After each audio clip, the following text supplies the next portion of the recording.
2025 آنے میں ابھی 2-2.5 سال باقی. صحیح. ہم نے یہ خواب نوٹ کر کے رکھا. انہوں نے کہا جی یہ سنانا چاہیے اپنے ساتھیوں کو. اس کے علاوہ بھی کئی خواب ہیں, میں نے آج تک کیمرے میں بیان نہیں کیے, لیکن یہ ریسنٹ جو پورا ہوا ہے نا یہ تو میں بتا دوں نا.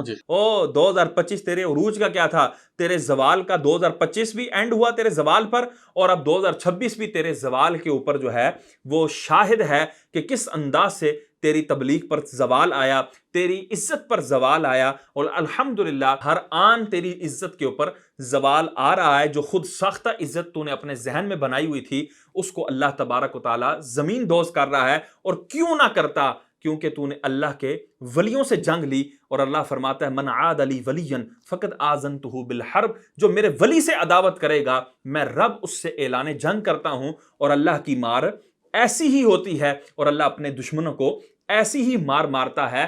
ابھی تو ابتداء عشق ہے, روتا ہے کیا, آگے آگے دیکھ ہوتا ہے کیا. آج انجینئر محمد علی مرزا کے 2 تضاد بیان جو ہیں وہ ہم آپ کے سامنے رکھیں گے, اور اس کے بعد اس پہ مرزا کا تبصرہ بھی آپ کے سامنے چلائیں گے.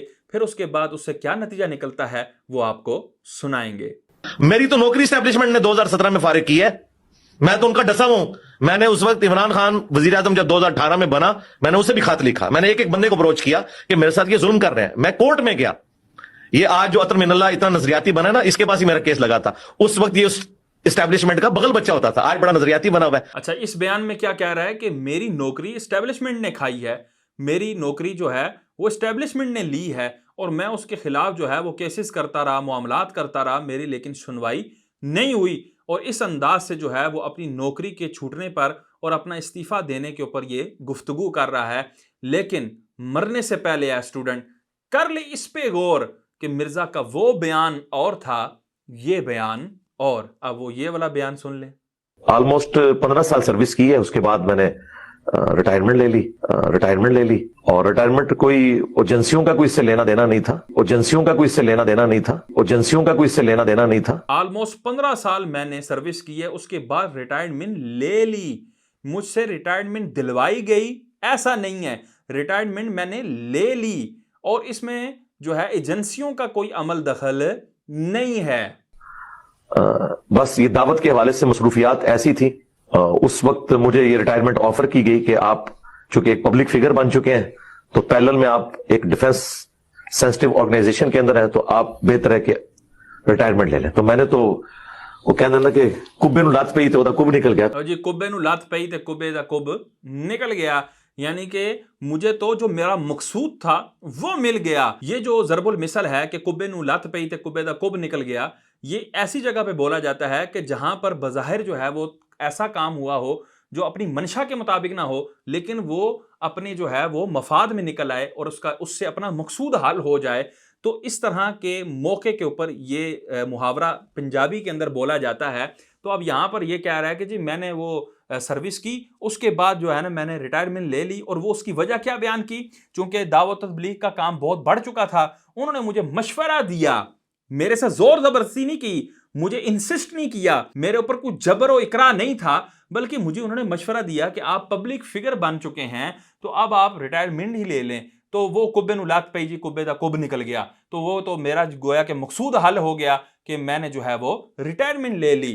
لیکن اب وہ کیا بیان دے رہا ہے کہ جی میری تو اسٹیبلشمنٹ نے نوکری کھائی ہے. اور یہ اسٹیبلشمنٹ کے اوپر کیوں الزام رکھ رہا ہے, کیونکہ اس پر پی ٹی آئی کے جو لوگ ہیں وہ یہ الزام لگا رہے ہیں کہ مرزا جو ہے وہ اسٹیبلشمنٹ کا لانچ کیا ہوا ہے. یہ تب عمران خان کے خلاف بیان دے رہا ہے, کبھی جو ہے اس کا دیسی گھی سونگ لیتا ہے بڑے دور سے, تو کبھی کیا چیز سونگتا ہے, تو کبھی کیا چیز سونگتا ہے. سونگنے کی حس تو کیونکہ اس کی بڑی تیز ہے, اور خود اس نے کہا ہے کہ کتے سے زیادہ میری سونگنے کی حس ہے, تو اس اعتبار سے اس نے وہاں پر بھی سونگنے کی حس استعمال کی. اب وہ استعمال کی حقیقتاً یا نہیں کی, وہ پی ٹی آئی کے لوگوں نے جو ہے اس کو بالکل ایکسپوز کیا, اس کی تضاد بیانیوں کو ایکسپوز کیا, کبھی کہیں کیا بیان دیتا ہے, کبھی کہیں کیا بیان دیتا ہے, تو اس طرح اس کو ایکسپوز کیا گیا. تو اب یہ اپنا دامن جو ہے وہ چھڑوانے کے لیے اور اسٹیبلشمنٹ کا لانچ کردہ یہ نہیں ہے, اس بات کو بتانے کے لیے یہ بندہ جو ہے وہ ایڑی چوٹی کا زور لگا رہا ہے, اور یہ بتا رہا ہے کہ جی اسٹیبلشمنٹ نے تو میری نوکری جو ہے وہ کھا لی تھی, تو میں کیسے اسٹیبلشمنٹ کا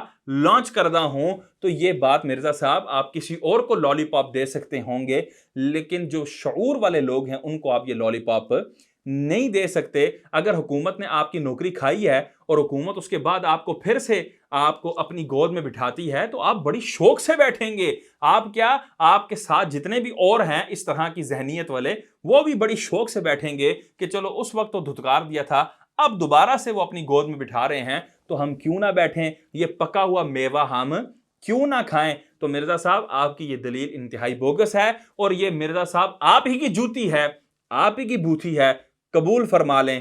اب مرزا اس کے اوپر جو ہے وہ وضاحت دے رہا ہے، ذرا وہ وضاحت سنیں اور پھر اش اش کریں کہ یہ بندہ دنیاوی معاملات کے ساتھ اس طرح کرتا ہے، اپنے تضاد بیانیوں کو اس انداز سے ملانے کی اور ان کو یکجا کرنے کی کوشش کرتا ہے. وہ کوئی بھی ذی شعور اس کا یہ بیان سنے گا تو وہ کہے گا کہ یار یہ مرزا جو ہے یہ عقل سے بالکل ہی پیدل ہے. مسئلہ یہ نا کہ انجینئر صاحب آپ جھوٹ بھی بڑا وہ سبجیکٹو قسم کی یہ ٹرم ہو گئی ہے نا، وہ بیانات ادھر سے بھی چلتے ہیں. اب ایک بیان آپ کا بھی چل رہا ہے اور وہ دونوں بیان میں نے آپ کے سنے، اور اس میں ایک جگہ پہ آپ کہہ رہے ہیں کہ میں نے ریٹائرمنٹ لے لی اور اس میں نے اپنی نوکری چھوڑ دی کیونکہ دیگر مصروفیات تھی مذہب کے حوالے سے. لیکن ماضی میں آپ کہہ رہے تھے، آپ نے بیان دیا کہ ایجنسیاں میرے پیچھے پڑ گئی، ایجنسیوں نے آپ کو نوکری سے نکلوایا اور آپ نے عمران خان کو خط بھی لکھا. تو یہ تو کمپلیٹ ڈفرنٹ آپ کے دو بیانات. اب یہاں سے آگے اس کا جواب سنیے گا اور بے شرمی پر ڈٹنا دیکھیے گا. اتنا بھی کوئی بے شرم ہو سکتا ہے، ہم نے سوچا بھی نہیں تھا. کوئی اپوزٹ نہیں ہے بھائی، کوئی اپوزٹ نہیں. یہ پورا ایک سٹیج ہوئی ہے نا. یہ مجھ سے آپ پوچھیں نا، یہ تو اسی طریقے سے ہے کہ آپ کہیں گے قرآن پاک میں یہ سٹیٹمنٹ موجود ہے کہ تم نماز کے قریب مت جاؤ جب تم نشے کی حالت میں ہو، ٹھیک ہے. اور پھر آپ کہیں گے قرآن پاک میں یہ سٹیٹمنٹ بھی موجود ہے کہ جو شراب پینا ہے یہ شیطانی کام ہے. تو یہ مختلف اوقات کی سٹیٹمنٹس ہیں، یہ ساری آپس میں کوریلیٹ کرتی ہیں. تو میں آپ کے پروگرام میں اب پک اینڈ چوز تو بیچ میں سے نہ کوئی کرے. اب دیکھیں اپنے تضاد بیانیوں کو قرآن پاک پر کس طرح ڈال رہا ہے. معاذ اللہ ثم معاذ اللہ. کہتا ہے کہ یہ قرآن پاک میں یہ بھی ہے کہ جب تم نشے کی حالت میں ہو تو نماز کے قریب نہ جاؤ، اور قرآن پاک میں یہ بھی بیان ہے کہ جو نشہ ہے یہ شیطانی کام ہے. تو اب یہ دیکھیں اگر کوئی کہے گا یہ تو دونوں یہ باتیں تضاد ہیں معاذ اللہ، لیکن وہ اپنی اپنی جگہ پر ہیں. اب اپنی باتوں کو قرآن پاک کے ساتھ تشبیہ دے کر یہ بھی بتانا چاہ رہا ہے کہ میں بھی جب کلام کرتا ہوں تو وہ اپنی اپنی جگہ درست ہوتا ہے، جس طرح قرآن پاک کا کلام جو ہے وہ معاذ اللہ اپنی جگہ درست ہے. ایک پوری چیز سٹارٹ ہوئی، یہ پوری کی پوری گیم 2017 میں سٹارٹ ہوئی، جولائی کے مہینے میں. 5 جولائی 2017 کو مجھے ٹرمینیشن لیٹر ملا تو میں گیا اسلام آباد ہائی کورٹ میں جسٹس شوکت صدیقی صاحب کی عدالت میں. اس وقت نون لیگ کا دور تھا اور 1 سال تک میرا مقدمہ چلتا رہا، ٹھیک ہے. اور اس میں یہ لوگ پیش ہوتے تھے، اسٹیبلشمنٹ کے لوگ، شوکت صدیقی صاحب ان کو جھاڑتے تھے، کوئی جواب نہیں ہوتا تھا، بتاتے نہیں تھے کہ کیا الزام ہے. مجھے اندر خانے پتا چلا کہ میرے اوپر انہوں نے ایک دہشت گرد تنظیم کے ساتھ لنک ہونے کا جھوٹا الزام لگایا ہوا تھا، صرف اس لیے کہ مجھے انہوں نے وہاں سے نکالنا تھا.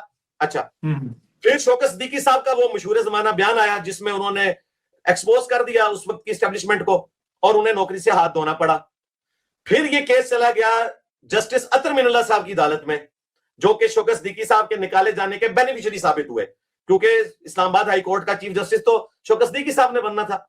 پھر اطہر من اللہ صاحب کے پاس گیا، انہوں نے ہمارے ادارے کے جتنے کیسز تھے ان کو کمبائن کر کے 1-2 ڈیٹے لگا کے سارے کیسز ہی فارغ کر دیے، کیونکہ اس وقت ان کو نظر آ رہا تھا کہ مجھے اسٹیبلشمنٹ اکوموڈیٹ کر رہی ہے اور کل کو میری ترقی سپریم کورٹ میں لکھی ہوئی ہے. یہ نظریاتی تو بعد میں ہوئے ہیں نا خان صاحب کی طرح، پہلے تو یہ بیجو والوں کے ساتھ ہوتے ہیں. تو اس نے اطہر من اللہ نے میرا کیس فارغ کیا. اب یہ بھی بیان اٹھائیں گے کہ جی یہ تو کہہ رہا تھا شوکت صدیقی کی عدالت میں لگا ہوا ہے، بعد میں اطہر من اللہ صاحب کو کہہ رہا ہوں. بھائی ساری باتیں درست ہیں، ہم سے آگے پوچھو. تم کیا سمجھتے ہو کہ تمہارے پولیٹیکل لیڈرز کی طرح ہم جب اسٹیبلشمنٹ کی گود میں ہوتے ہیں تو ان کے جو کر دیتے ہیں؟ یہ علی بھائی یہ ساری باتیں آپ کی درست، لیکن آپ کا ہی بیان ہے. میں مکمل کر لوں نا، میں یہ پوری بات مکمل کر لوں نا، کیونکہ انہوں نے کلپ کاٹا ہے نا. انہیں پتا نہیں ہے کہ یہ سمجھتے ہیں کہ جس طرح ان کے پولیٹیکل لیڈر دنیا میں پاور گین کرنے کی خاطر جھوٹ بولتے ہیں اور یہ ان کے بیانیے کو جھوٹ سے لے کے چلتے ہیں، یہ سمجھتے ہیں کہ دیندار لوگ بھی یہی کام کرتے ہیں. تو ایسا نہیں ہے، دیندار لوگ بالکل ایسا نہیں کرتے. مرزا تو دیندار نہیں ہے، یہ تو ہر بندے کو بالکل شائع و ضائع ہو گیا، بالکل واضح پتہ لگ گیا کہ تو دین کے ساتھ کھلواڑ کر رہا ہے. تو دین کو بس اپنا جو ہے ایک تختہ مشق بنائے ہوئے ہے اور لوگوں کو تو گمراہ کر رہا ہے، لوگوں کے اندر بے دینی پھیلا رہا ہے. دنیا دار اس طرح کرتے ہوں گے اور تو بھی اسی طرح کرتا ہے. کتنے جھوٹ تیرے جو ہے وہ علماء نے بیان کیے اور جو ہے وہ بالکل پبلک نے بھی تیرے جھوٹ کو ایکسپوز کیا. تو یہ تو بات اب ایسی ہے جس طرح سورج کا کوئی انکار نہیں کر سکتا, اسی طرح تیرے جھوٹوں کا بھی کوئی انکار نہیں کر سکتا. تو وہ عطر مین اللہ صاحب نے فارغ کیا کیس, اس کے بعد یہ سلسلہ چلتا رہا. پھر خان صاحب کی گورنمنٹ آئی, میں نے خان صاحب کو لیٹر لکھا. یہ تو کیس 2017 جولائی سے چلا ہے. کرتے کرتے 2019 میں آ کے انہوں نے فروری کے مہینے میں میری سنوائی ہوئی اس اعتبار سے کہ مجھے بلایا گیا جو ہے وہ اسٹیبلشمنٹ کے ادارے کی طرف سے کہ آئیں جی آپ اپنا مقدمہ. میں نے کہا جی میں تو ذلیل ہو رہا ہوں. وہاں انہوں نے بات سنی, ان کے پاس کسی بات کا جواب نہیں تھا. اور کرتے کرتے پھر مجھے جب اندازہ ہوا کہ یہ کوئی مجھے اکوموڈیٹ نہیں کریں گے اس اعتبار سے کہ ان سے غلطی ہوئی ہے اور ان کی عادت ہے کہ غلطی اپنی مانتے نہیں ہے, تو پھر ان میں سے چند لوگوں نے کہا کہ سر جی اب تو آپ کا قد کاٹ اتنا بڑا ہو گیا ہے, آپ ادارے سے بھی بڑے ہو گئے ہیں, تو یہ کیس کو چھوڑیں اور آپ جو ریٹائرمنٹ لے لیں. تو اس پہ پھر میں نے بولا تھا کہ الٹیمیٹلی اب ظاہر ہے کہ مجھے عدالت سے تو انصاف نہیں ملا, تو اس وقت تک ہمارے دعوت کا کام بھی 2 سالوں میں اتنا بڑا ہو گیا اور کب بے لت پہ ہی ہوتا کب نکل گیا. الٹیمیٹلی پھر جا کے 2019 کے اینڈ میں آلموسٹ اکتوبر کے مہینے کے اندر میں نے جا کے ریٹائرمنٹ لی. یہ پوری سٹوری ہے. اس میں جو بات میں نے جہاں کی ہوئی ہے وہ بالکل درست کی ہوئی ہے. پر آپ نے سر پھر نوکری اپنی مرضی سے تو نہیں چھوڑی نا؟ نوکری تو آپ کو ایجنسیوں کا وہ جو کردار تھا یا حکومت کا جو کردار تھا اس کی وجہ سے مجبوراً پھر یہ نتیجہ نکلا نا. تو ان کو کلین چٹ جو آپ نے کلین چٹ تو نہیں آپ دے سکتے کسی کو. تو کلین چٹ کس نے دی ہے؟ آج تک میں نے کلین چٹ نہیں دی. بتائیں میں نے کب کلین چٹ دی ہے؟ میں نے تو ابھی یہ جو حالیہ میرا پروگرام ہوا ہے نا, جب میرے اوپر انہوں نے الزام لگایا تو میں نے دوبارہ سے کہا کہ میرے اوپر اسٹیبلشمنٹ کے ٹاؤٹ ہونے کا الزام لگا رہے ہو کہ جس کی نوکری ان کی وجہ سے فارغ ہوئی ہے. یہ تو میں نے جیل سے نکل کے دوبارہ سے بیان دیا ہے. خود ہی اپنے بیان میں کہہ رہا ہے کہ جی دیکھیں یہ اپنی غلطی نہیں مانتے ہو. بھائی تم اپنی غلطی کب مانتے ہو؟ بالکل تم نے اپنے دونوں بیانوں کے اندر تم دونوں بیان اپنے پھر سنو, بلکہ تم 1000 دفعہ بھی سنو, تمہارے سے تخاطب بھی نہیں کرتا. عوام جو ہے اس کے دونوں بیانوں کو اپنے سامنے رکھے جس میں یہ کہہ رہا ہے کہ جی میں 15 سال میں نے سروس کی, اس کے بعد جو ہے مجھے کہا گیا کہ جی آپ چونکہ پبلک فگر بن چکے ہیں تو آپ ریٹائرمنٹ لے لیں. تو کبے نو لات پئی تو کبے دا کب نکل گیا, تو میں نے ریٹائرمنٹ لے لی. اس میں جو ہے نا وہ کسی ایجنسی کا کوئی تعلق نہیں ہے. اس کو وہاں چاہیے تھا کہ وہاں یہ کہتا کہ اسٹیبلشمنٹ نے معاملات کیے تھے, میرے ساتھ جو ہے وہ معاملات ہوئے اور کیس لگا رہا, لیکن چونکہ اب بیچ میں میرا مفاد بھی آ گیا تھا اور میرے بھی اس طرح کے حالات بن گئے تھے کہ میں جو ہے وہ تبلیغ کے معاملات میں اتنا مصروف ہو گیا تھا کہ میں نے جو ہے وہ وہاں سے استعفیٰ دینا ہی اس کو عافیت سمجھا. تو اس انداز سے بیان دیتے نا, تو میں نے کہا کہ جی بالکل کسی کا کوئی ہاتھ نہیں ہے, میں نے خود ہی سارے معاملات کیے, تم نے بالکل کلین چٹ دی. اب کہتے ہو میں نے کلین چٹ نہیں دی, اور کلین چٹ کے لیے یہ لفظ بولنا ضروری ہے کہ جی میں کلین چٹ دے رہا ہوں یا نہیں دے رہا, اور تمہارے الفاظ سے ہی پتہ لگے گا کہ کلین چٹ دے رہے ہو یا نہیں دے رہے ہو. میں یہ الفاظ کہوں کہ میرے ساتھ کبھی کسی نے کوئی زیادتی نہیں کی, کبھی کسی بندہ بشر نے کوئی زیادتی نہیں کی. میرے ساتھ الحمدللہ کبھی بھی کوئی اس طرح کا ہاتھ نہیں ہوا, اور بعد میں رو رہا ہوں جی فلانے نے مجھے ٹھگ لیا, فلانے نے مجھے ٹھگ لیا, اور لوگ کہیں گے نا بھائی پہلے تم کہہ رہے تھے. کبھی میرے ساتھ کبھی اس طرح کا ہاتھ نہیں ہوا, کبھی کسی بندے نے مجھے جو ہے نا نہیں لوٹا, تو اب تم کہہ رہے ہو فلانے نے بھی لوٹ لیا, فلانے نے بھی لوٹ لیا. تو یہ تمہارے دونوں بیان متضاد ہیں. یا تو ہم پہلا بیان مانیں یا اس بیان کو مانیں. اس بیان کو مانتے تو پہلا بیان ماننے میں نہیں آتا, پہلے بیان کو مانتے تو یہ بیان ماننے میں نہیں آتا. تو یہ تضاد بیانی اسی کو کہتے ہیں. اگر تضاد بیانی کے سینگ ہوتے تو مرزا صاحب آپ 12 سنگا ہونے تھے, بلکہ 12 سنگا بھی نہیں, پتہ نہیں کتنے سنگا ہونے تھے آپ کے تو سینگ ہی ختم نہیں ہونے تھے اور سینگ ہی گنے نہیں جانے تھے. اتنے تیرے سینگ نکلتے, اتنا جو ہے وہ تو متضاد ہے اور تیرے بیان اتنے آپس میں متضاد ہیں. اور اب دیکھیں اس نے کس انداز سے دونوں بیانوں کی جپھی ڈلوائی کہ وہ جپھی بھی نہیں ڈال رہی, اس کے باوجود جو ہے وہ اس انداز سے گفتگو کی. اور آپ دیکھیں ساری گفتگو مکمل ہونے کے بعد جو سامنے اینکر بیٹھا تو کہتا ہے لیکن مرزا صاحب آپ کی نوکری تو اسٹیبلشمنٹ کی وجہ سے ہی گئی نا, اور آپ وہاں پر کہہ رہے تھے کسی ایجنسی کا کوئی تعلق نہیں ہے, کسی کی بیچ میں کوئی جو ہے نا وہ اس طرح کا معاملہ نہیں ہے, اور آپ نے کلین چٹ دے دی. پھر آگے سے کہہ رہا ہے نہیں میں نے کلین چٹ نہیں دی. اور خدا کے بندے تیری جتنی بھی جو ہے وہ وضاحت تھی وہ تیرا ساتھ بیٹھا ہوا اینکر نہیں سمجھ سکا, اور اس کو وہ وضاحت جو ہے مطمئن نہیں کر سکی. تو ہمیں کب کرے گی, لوگوں کو کب کرے گی؟ تو یہ بالکل کوئی قابل اطمینان تیرا بیان نہیں ہے. تو یہ ساری بات کا مقصود کیا ہے؟ ہم بتانا یہ چاہ رہے ہیں کہ مرزا دنیاوی معاملات میں اس انداز سے چھل کپٹ کرتا ہے کہ جو بالکل لوگوں کے سامنے واضح بھی ہے, اس کے باوجود بھی 2 نمبری کرتے ہوئے نہیں رہتا,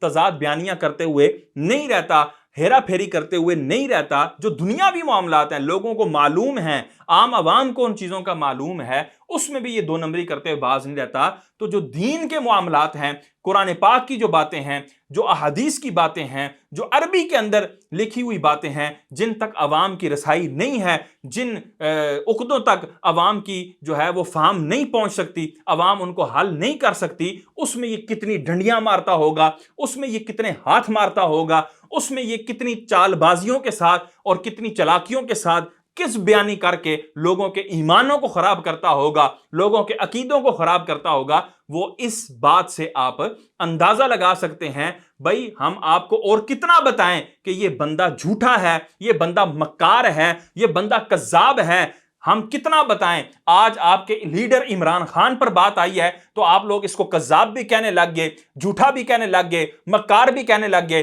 دغاباز بھی کہنے لگ گئے، بونگیاں مارنے والا بھی کہنے لگے، لچ ترنے والا بھی کہنے لگ گئے، اور پتہ نہیں کیا سے کیا القابات آپ اس کو دے رہے ہیں فقط عمران خان کے لیے۔ لیکن جب رسول اللہ صلی اللہ تعالی وسلم پر یہ حملہ آور ہوا، حضور کی عزت پر یہ حملہ آور ہوا، صحابہ کی عزت پر حملہ آور ہوا، اولیاء کرام کی عزتوں پر حملہ آور ہوا، تم میں سے کسی کو سانپ نہ سونگا، تم میں سے کسی کے سر پر جوں تک نہ رینگی، تم میں سے کسی کو غیرت نہ آئی کہ اس کا اٹھ کر جواب دے اور اس کو منہ توڑ جواب دے کہ تجھے غیرت کرنی چاہیے، تو حضور سرور کونین کے بارے میں بھونکتا ہے، اللہ کی ذات کے بارے میں تو بھونکتا ہے، اور تو منی گاڈ کا عقیدہ لوگوں کو دیتا ہے، اللہ کا شریک بنانا چاہ رہا ہے۔ معاذ اللہ ثم معاذ اللہ، اس پر تمہارے ایمان کو کوئی جنبش نہ آئی، اس پر تمہارے جو ہے وہ ایمان کو کوئی ذرا برابر فرق نہ آیا، تمہیں فرق پڑا، تمہیں تمہارے سر پر جوں رینگی، تمہیں جو ہے وہ سانپ سونگا، تو کس بات پر؟ کہ عمران خان کے خلاف کیوں بولا، عمران خان کے بارے میں یہ کیوں کہہ رہا ہے کہ جی وہ جو ہے وہ مزے کر رہا ہے جیل کے اندر، حالانکہ وہ بڑی صعوبتیں سہ رہا ہے۔